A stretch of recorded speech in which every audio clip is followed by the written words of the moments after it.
और हमारे जो पूर्वज हैं उन्होंने ऐसे घुसपैठियों से युद्ध लड़े थे जो इतने क्रूर थे, इतने ब्रूटल थे कि हमारी औरतें जो थीं वो उनके बंदी बनने के बजाय आग में कूदने को ज्यादा पसंद करती थी। और मैं चाहता हूं कि ये जो फिल्म है वो उस ब्रूटैलिटी को दिखाए जिस ब्रूटैलिटी के साथ इन युद्धों को लड़ा गया था। कि पृथ्वीराज चौहान ने जो लड़ाई लड़ी थी वो भारत की आत्मा की लड़ाई थी।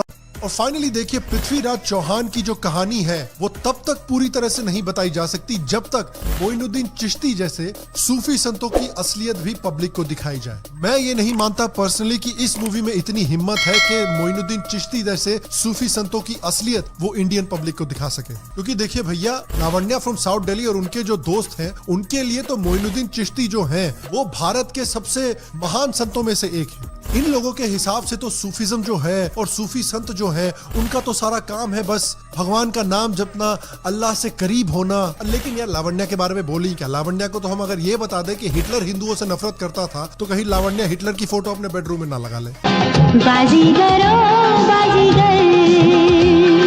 लेकिन देखिए, सच्चाई ये है कि सूफी संतों की जो असलियत है इंडियन हिस्ट्री में वो कुछ और ही है। देखिए, सूफी रिकॉर्ड्स के मुताबिक खुद मोइनुद्दीन चिश्ती ने मोहम्मद घोरी को इनवाइट किया था इंडिया को अटैक करने के लिए। एम ए खान ने एक किताब लिखी है, इस्लामिक जिहाद, a legacy of forced convergence, imperialism and slavery.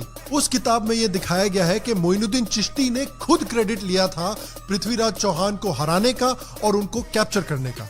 Moinuddin Chishti ने कहा था कि हमने पृथ्वीराज को कैप्चर किया है और उनको जैश-ए-इस्लाम के हवाले किया है। तो अगर सही मायने में आप पृथ्वीराज जी की कहानी का आदर करना चाहते हैं तो इंडियन पब्लिक को जरा सूफी संतों का असली चेहरा भी दिखाइए। वरना इस तरह की मूवीज उतनी ही यूजफुल है जितना गब्बर से लड़ने के लिए रहीम काका यूजफुल है।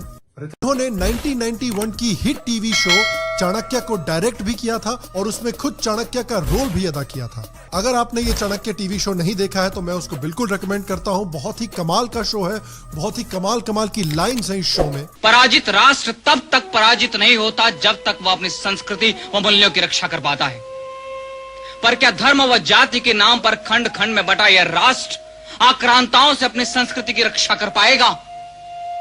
यदि आक्रांताओं को इस धरती पर स्थिर होना है तो उन्हें व्यक्ति से व्यक्ति को जोड़ने वाली संस्कृति पर आक्रमण करना होगा, और वे करेंगे यदि हम सावधान नहीं हुए तो। और यदि हमने अपनी सांस्कृतिक विरासत को छोड़ा तो हमारा पतन निश्चित है।